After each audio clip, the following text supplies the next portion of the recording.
Welcome to the Dudeology Show, where real dudes discuss cool stories, awesome stuff, and killer gear. We're your hosts, the professors of Dudeology. Make sure to check us out, dudeologyshow.com, at Dudeology Show on your socials, or wherever you listen to your favorite podcast.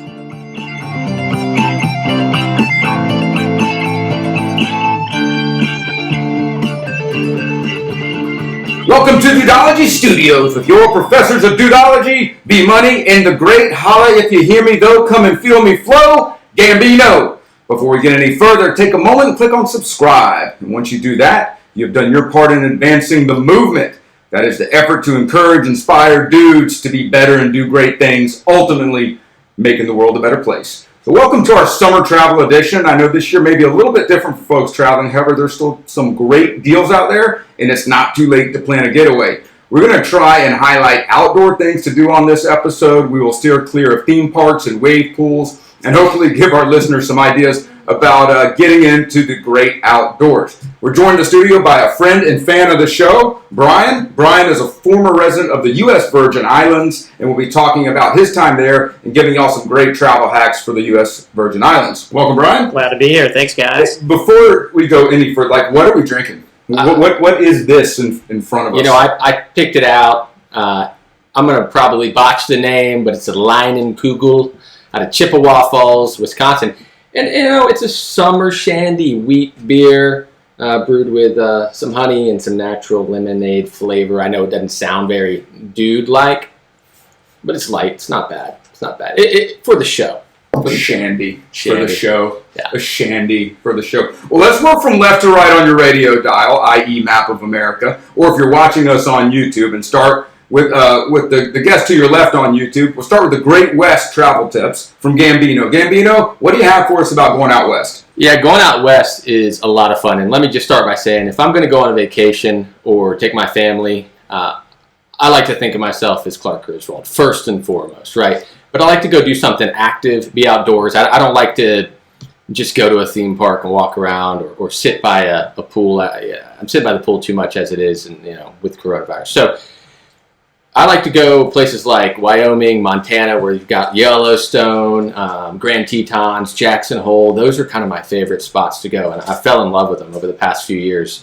So some of the best things I've done out there, right? If you fly in, first of all, where do you fly into, right? You can fly into Bozeman, Montana. That's about an hour and a half north of Yellowstone National Park, which is half in Montana, half in Wyoming.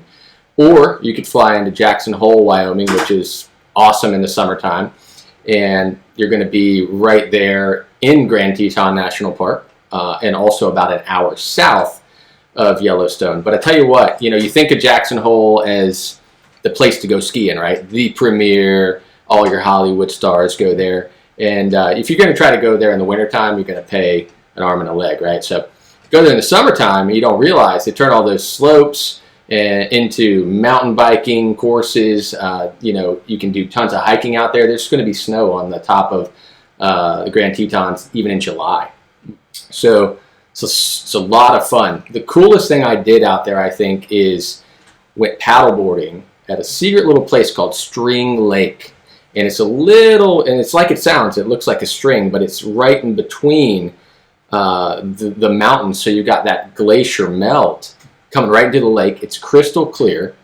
Take the family out there and paddleboard in between giant mountains. It's ridiculous. It's awesome. That's one of my favorite things to do out there.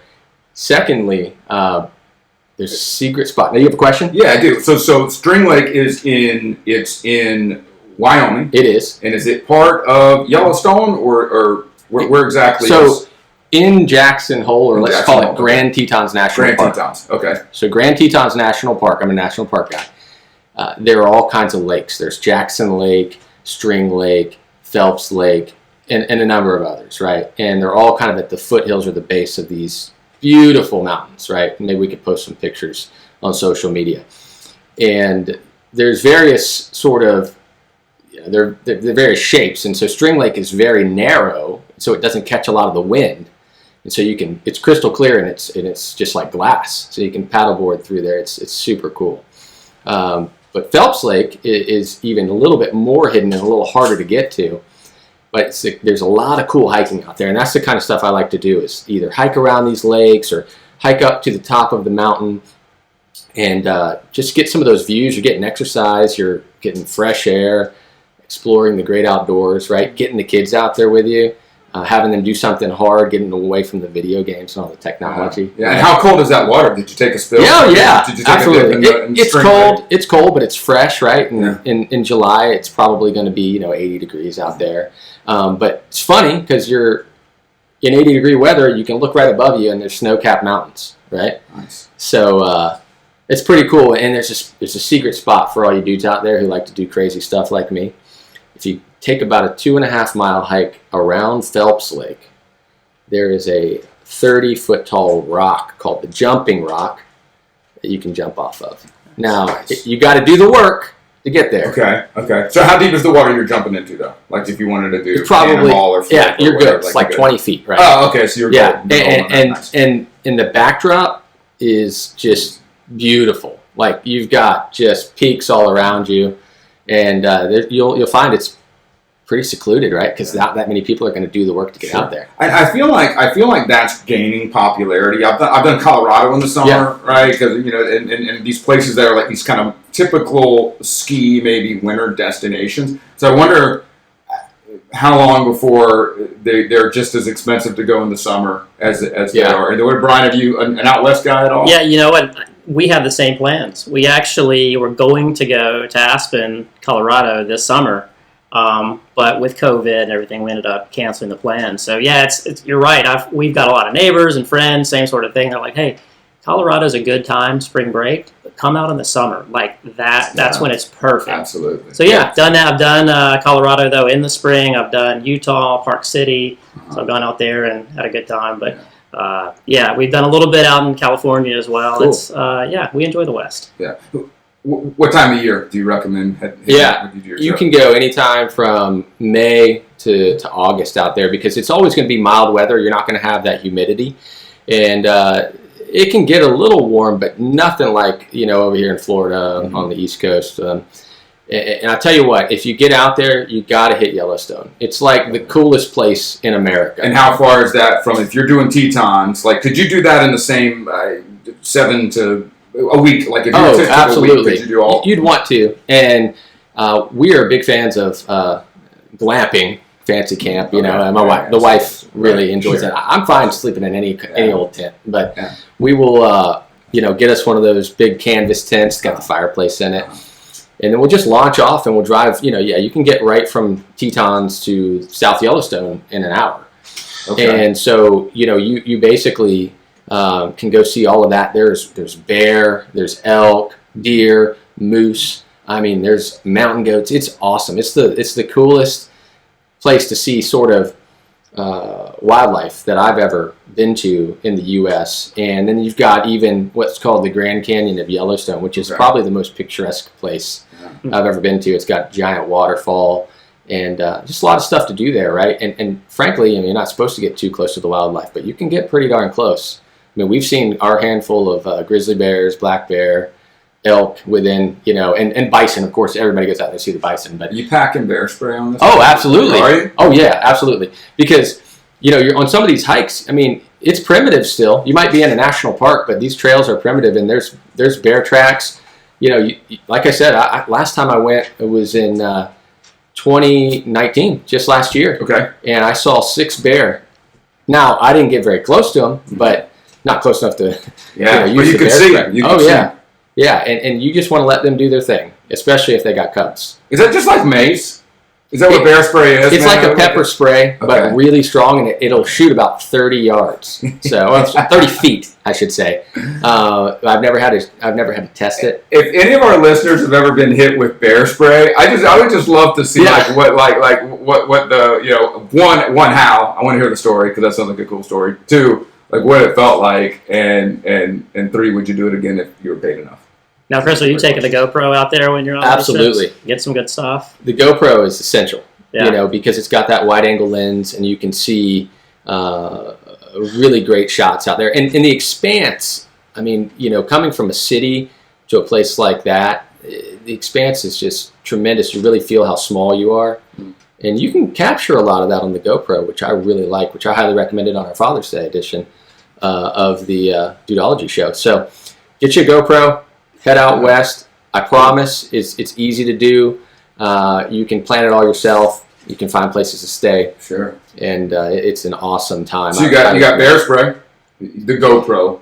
One other piece, if you could carry one other piece of killer gear with you, or that you did carry, what would it be? If you had one other option. Yeah, you got to have a good knife, right? Absolutely. I brought a knife, didn't I? Yeah, it's right it's here. not that one from episode 2, is it? No, no. It's like the Lord of the Rings. This is my knife here. Cool. And a little Smith & Wesson, nice little knife here. But, just to carve a stick. The kids are going to want a walking stick. You might want to, poke around, and if something gets too close to you, hopefully poke you it back. Yeah. But you want to have a knife so you feel like a dude. Honestly, you never have to use it really. But Definitely. That's some good action right there. Maybe if I guess is that the Sierra Nevadas or what mountain range is Rockies? Tetons, Rockies. So maybe if that's not your jam, or maybe you've been out west and you've kind of done that before. There's thinking more tropical, right? We've got some great options here in the United States. We obviously have the Florida Keys, which are pretty tropical. We have some other options too. So first off, guys, Brian, Chris, there are 5 U.S. territories. They're all islands. All right. Can you name them? See how many we can knock out. There's 5 of them. Puerto Rico. The obvious, the USVI. The U.S. Virgin Islands. Guam. Oh, good one. Radio silence here. Yep. So we got American Samoa. Okay. So you got the 2 in the Caribbean, and you got 3 in the Pacific. American Samoa and the Northern Mariana Islands, which I believe are the Marshall Islands are included in that too. So a lot of kind of territories that, like when we had Hawaii as a military base, all of those, and then obviously the ones in the Caribbean. The great thing about those places is that you go there easily as a U.S. citizen, and they take U.S. cash, and even in Puerto Rico, where the primary language is Spanish, they speak a lot of English as well. Brian, you lived in the U.S. Virgin Islands. I did. Okay, tell us a little bit about how you got to be a resident or of the U.S. Virgin Islands. What was the genesis of that? So this is dating me a little bit, but 15 years ago or so, I was a producer at a Fox affiliate in Atlanta, and I would go to the newsroom at 11 o'clock at night, and I would see 40-somethings kind of miserable with life and hating what they were doing and divorced and looking at the clock, and it'd be whether it's Christmas Day or breaking news or whatever the case may be. And in my 20s at the time, I started looking around going, man, this is TV's fun, it's exhilarating, you got a lot going on, I'm meeting a lot of cool people, but I can't, the next 10, 15 years, 20 years, I can't be doing this.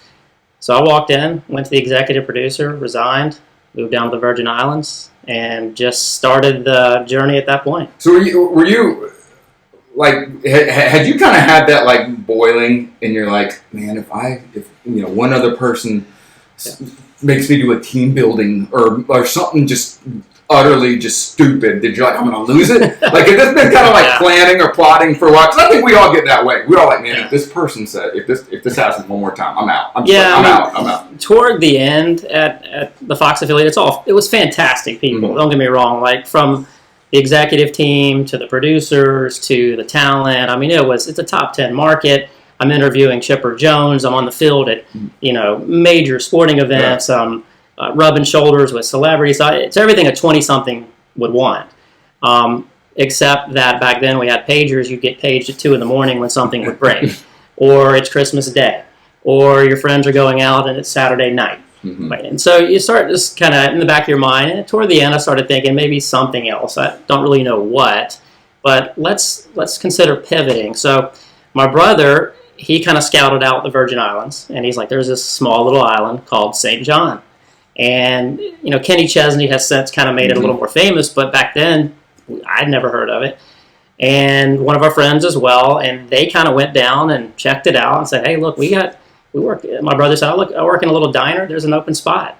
And I'm like, all right. So your brother was there? Your brother was there? He went on down, he was a pioneer, went on down there, checked it out, got an apartment, and said, look, You've got a job. It's both of us graduated from Georgia, and we're in. I was doing the corporate thing and everything, so it's kind of a risk. I had a vehicle and all of that, and I went in and I was like, you know what? Yeah, let's do it, man. Sign me up. I'm in. And so I walked in, resigned, sold the car, and made the move. Yeah, and now St. John is one of 3 U.S. Virgin Islands, the least commercialized, correct? That's right. Yeah. Right. What are the other 2? So St. Thomas is the big one. That's where you're going to fly into most of the time. You can also fly into Puerto Rico, and then take like a puddle jumper over, and then St. Croix. Mm-hmm. So I've done St. Thomas and I've done St. John where I live, but not St. Croix. St. Thomas, it's fun. Certain areas are good, but it is, like you said, it's more commercialized. So you're kind of used to what you're going to get over there. Cruise ships and you got a lot of that. So what a lot of people recommend, certainly when cruise ships do come in, go to St. Thomas where they port, and then take a small boat over to St. John. And that's what a lot of people do. And you do that because, it's got top beaches in the world. You've got little hole-in-the-wall places. You've got camp. You can camp out. You can hike. You can do all that kind of stuff. Now, they've protected a lot of that island of St. John, right? Isn't there That's right. And what's those backstory? Yeah, a huge part of that island, nobody can ever build on. Okay. So it's there. And why not? Well, the government owns it, and it's national park. Okay, so it was, wow. So they just... Yeah, so you go. So it's cool. That's amazing, isn't it? Yeah, you can. It's a tiny little island, but when you're on foot, it's big, and you can hike it, and you won't see people for miles. Yeah, you gotta say what you want about like government bureaucracies and agencies, but that's one cool thing. The national parks have done is there's some prime real estate that U.S. National Park Services own, and for them to resist the temptation of selling that off over time in places like St. John or Hawaii or out west. Down in Florida, right? The Everglades. That's pretty cool to keep that sacred. So because it's not expensive to visit those parks. Really, if you're thinking about Yeah, absolutely. And Chris mentioned earlier a beautiful view you saw out west, and it immediately made me think, if you go to St. John, there's a spot overlooking Trunk Bay.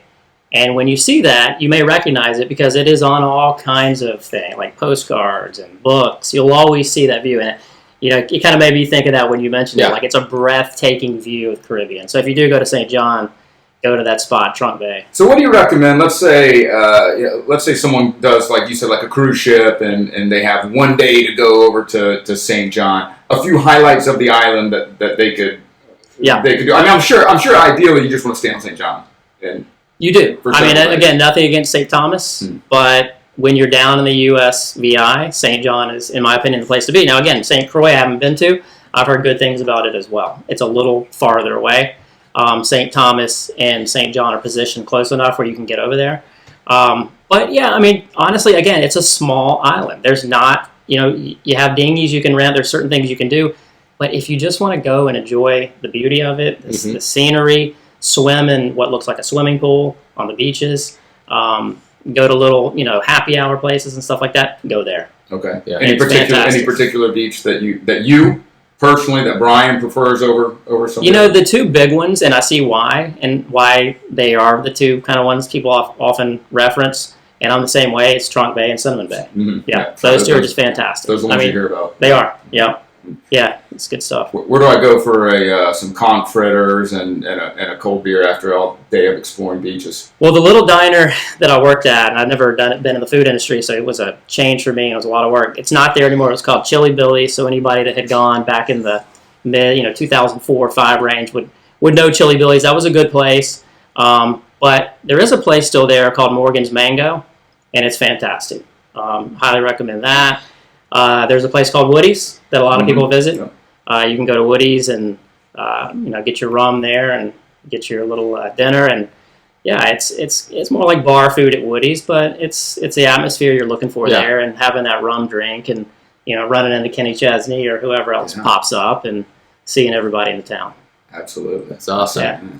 That's awesome. So Brandon, you've done some cool trips in the last few summers, right? So tell us a little bit about the places you've been. Yeah, so we did out west, and we've done some islands, and we try to do like one big kind of family thing in the summer. And probably one of the coolest ones is a few years back we did a summer up in New England.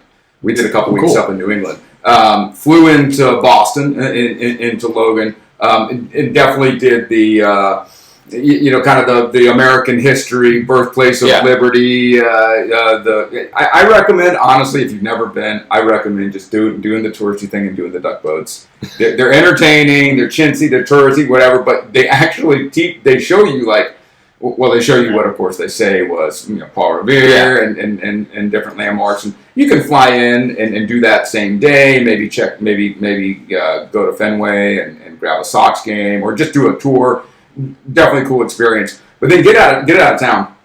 I like going up to Lake Winnipesaukee, which is in the Lakes region of New Hampshire. You're probably looking at about an hour and a half drive north on Interstate 93 from Boston, and really similar to when you were explaining Spring Lake, as far as the water is just this mountain water that's crystal clear. I mean, your visibility is 12 feet, and the whole bottom of it is just boulders. You're gonna have to repeat the name of that lake. Oh, sorry, Lake Winnipesaukee. Winnipesaukee.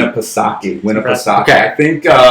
I think Mitt Romney's got a place there or something. Oh no, you know who else has a place there? The dude from Aerosmith, Steven Tyler. Okay, he's got a place there. I think a lot of those folks that are kind of wealthy New Englanders, right, or New Englanders of fame have places there. But it's like the quintessential kind of lake that you would see in a movie like The Great Outdoors or something. It's got the little villages. There's the little dessert places. I recommend having boat access. We had an opportunity to stay with some friends. We were on an island in the middle of the lake. There's these little islands. Oh, cool. And it was pretty cool, yeah. Now, was there a place to get a Leinenkugels on Winnipesaukee? There may have been a place to get a Leinenkugels on Winnipesaukee, but I know I'm not sure with all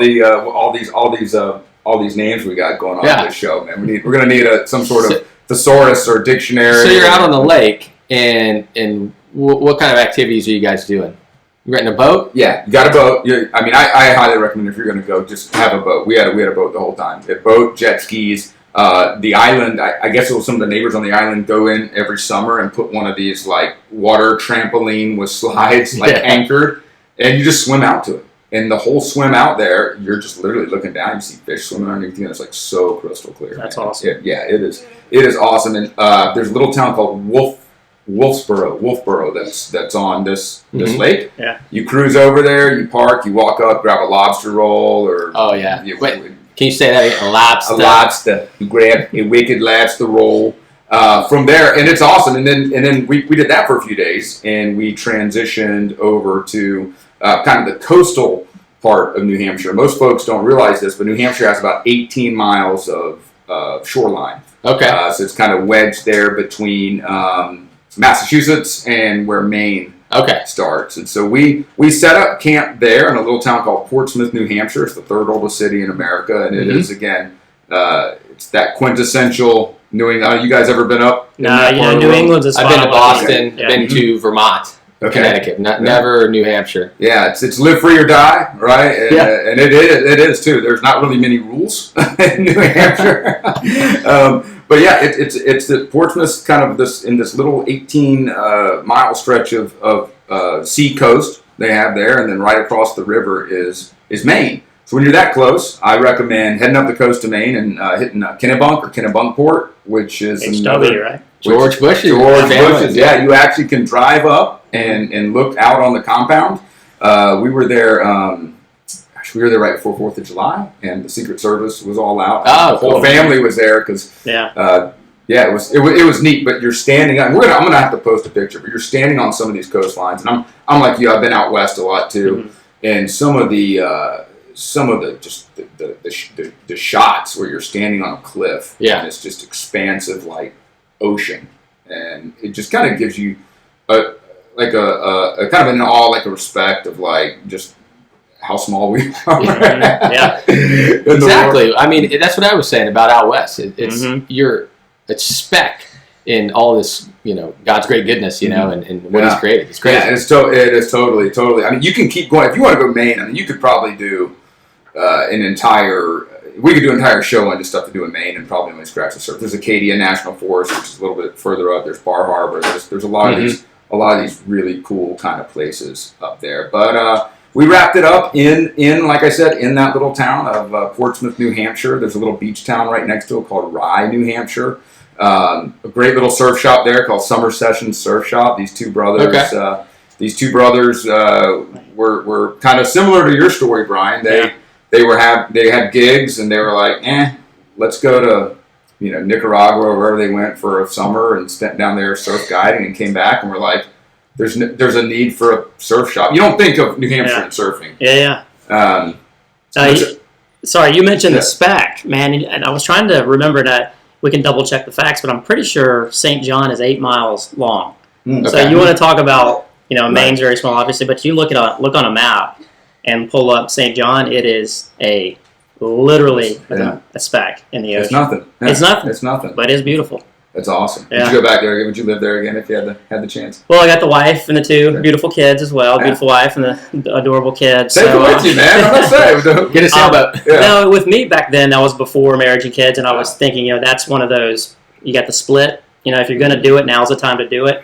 Yeah. And no regrets, man. Yeah. I mean, I was down there 6 months. 6 months in the Virgin Islands is a blast. It feels more like 2 years.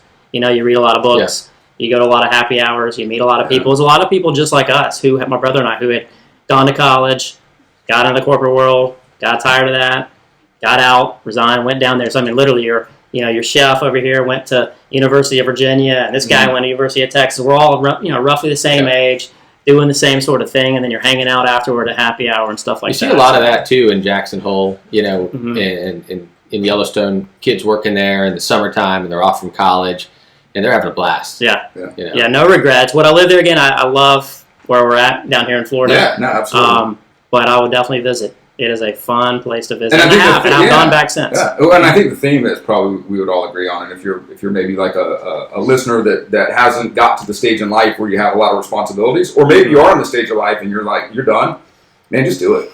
Like, don't wait until you're going to retire. Don't wait till you have all these. You're never going to have everything kind of in order, quote unquote. Yeah. Just do it, man. If it's on your heart, I mean, just go. You can always come back. There's a reason. You can always go back to another radio or a TV station and get that gig. Exactly, and there's a reason why I think so many people, especially I noticed along the eastern side of the United States, would go down there. It's not a bad plane ride. I mean, you're not, I've been to Hawaii. Hawaii is fantastic. I can't wait to go back. But it's a long way out, from the East Coast. You hop on a plane. By the time you get to the West Coast going to Hawaii, you're already in the Virgin Islands from New York or Atlanta or down here. You're sitting there with a painkiller. And you're already. You have to post a good pain. Do you have a good painkiller recipe? I'm sure I've got one, yeah. Okay. I had a lot of disposable cameras back then. Send it over. we want a painkiller recipe. Yeah. So we're going to have to post and for our listeners. Oh, there was some fantastic. Soggy Dollar Bar has a delicious. Been there. Yeah, the story there. I mean, tell the listeners. I mean, it's you pull up in a boat, you anchor, and the only way to get there is to swim. So when you get to the bar, your money in your pocket's going to be soggy. I think they only take cash. So you're going to have wet dollars, and so hence the name. And I believe, and I don't know if this is just lore. I know it was the first time in my life I ever saw the ring game. And I think they're popular now where you take the ring and it's on a string and it's got like a hook on a tree. Yeah. Well, theirs is legitimately like a hook in a tree. Yeah. And this string that has been like spliced together, twine, or how many times, and you just like, and that's it, man. And that's it. You go to Soggy Dollar, you're going to play that game. Absolutely. Well, look, if you can't, I would say to our listeners, if you can't, if it's maybe not, you don't want to do something that extreme as like uprooting your entire life and moving, get outside. Yeah, and take the time and truly like unplug, put the phone down, and truly unplug. One of my favorite things, and kind of a little travel hack that someone turned me on to a couple of years ago. I was traveling on the West Coast, and I was doing work, and I was out in like Thousand Oaks, California, and I travel pretty extensively for work. And so, man, I will tell you, like hotel gyms are like the biggest buzzkill in the entire planet. And I'm like, man, I'm in California. There's got to be something cool to do out here. So I download this app called the Outbound Collective. And what it is people just send in outdoor stuff to do. And they just rate it and they send it in. So it's free. So I open it up and I click the little, that little directional arrow icon, like locate, like location services. Boom. And it gives me like a list of things to do. And it's like, go hike this canyon. And I'm like, sweet. They're like, turn left in, Winding Hills neighborhood. Yeah, that's awesome. But park on a cul-de-sac. I'm in there and I'm like, this is amazing. I'm in this canyon. I'm in there for like 2 hours. Yeah. And then I'm starting to think, man, I'm kind of here by myself. And there's like mountain lions. Anyway, I put that out of my mind. I was just jamming out. Yeah. But I've used that ever since. I've used it I even use it around here sometimes. Yeah. I just hit it and say, okay, what's it telling me that I need to get outside? So you mean to tell me you're not going geocaching? By yourself? I don't even know what that means, Chris. I don't even know what that I means. like the concept, though. You're saying like it gets very specific, like where to park and everything. Yeah, it's Outbound Collective, man. And you can also put stuff in. So it's kind of cool. It's a collective. So kind of the vibe is like community share, right? I don't just, Yeah. but I put like lists together, like, hey, I'm going to Colorado or Alabama, anywhere. Just say, I'm going to do this. And it's been spot on. It has not disappointed. So the website is theoutbound.com, but I'm sure you can download the Outbound Collective app on your iPhone or your Android device. Yeah. One thing that Brian brought today, which I think would be interesting, if St. John's only 8 miles long, you brought the Go Ruck plate carrier, and that'd be a nice little 8 mile out, 8 mile back workout. What do you have in there? About 20 pounds? Yeah, 20, yeah. 20 pound plate. This is a cool little plate carrier. I mean, we've done a review of the Go Ruck GR1, but I think this is the newest one that they brought. And I'm glad you brought it for our Killer Gear segment, man. This is really cool. And I don't know, I mean, if you're watching this on YouTube, it's tiny. I mean, it straps right to your back. And it looks like you could do all your push-ups, sit-ups, squats, and of course, ruck. But what's your favorite thing about the Go Ruck plate carrier? Yeah, so I had never rucked before this, and one of the guys we work out with, Saigon Sam, was kind enough to send me a link. And so I did a little research, and I saw this one, and I saw that it was new, and I saw some good reviews, and I was like, you know what, let's give it a shot. What I like about it so far is it is nice and snug. It is little. So when I first got it out of the box, I was like, wait a minute, this is smaller than I kind of anticipated. But when you put it on, it's like kind of like a backpack, and the 20 fits right in. It's snug, and you can do the push-ups, and you can do if you want to, do a little jog. It's fine. It wasn't bouncing around the times I've used it, and so far so good. Yeah, so I saw some guys do the Murph in that thing on Go Ruck Selection, and it was awesome. Yeah. I mean, it didn't encumber them from being able to do all the pull-ups and the squats and the push-ups. I like it because it looks just efficient. Yeah. You're like, look, I need something to comfortably and appropriately carry weight on my back so I can challenge myself harder. Yeah, Like, I don't need it to also carry gear and stuff, and I don't need to take it to school. Like I need it to do that. Yeah. And that's what I like about that. The 30 fits in there from what I understand. But yeah, if you want to take a water bottle or even a pen, don't do it because that's not for you for That's this. awesome. But if you just want to go rucking, it's perfect. For sure. And that's the Go Ruck Ruck plate carrier with and that's GoRuck.com if you want to look that up. Yeah, I like it. Yeah, what else you got over there, man? What is that device? Yeah, so this is called Active 5. You can buy it at the Apple Store. And what this does, and I know for the folks who are not watching and can't see it, it's a little circular. It's about the size of your palm, a little device. It almost looks maybe like a Bluetooth speaker or something like that. And what you do is you use half of your weight on one side to push. They have a proprietary patent on this thing where you push the weight from one side to the other, and you're using it with an app. And you're doing a workout anywhere you want to go. You can do it while you're sitting in a plane. You can do it in a hotel. You can do it anywhere where you can't get to a gym. These guys that are quarantined during COVID, they can do it. You can exercise anywhere, and you're using weight from one side of your body to push on the other, and you can see exactly how much force you're exerting. Yeah, it throws out some analytics for you and everything, some metrics at the end. That's crazy. Oh, you haven't used it yet? I haven't used it yet. Okay. Well, I fully endorse it. You do? Okay. I was gonna withhold judgment until after you can get us like a better. Maybe you can get us like a video. I have heard you send us a video, and I tell you what you want to do. I want you to measure your bicep and use that for 4 weeks, and then come back and report back. Yeah, I can say it's from what I looked into, it's highly rated.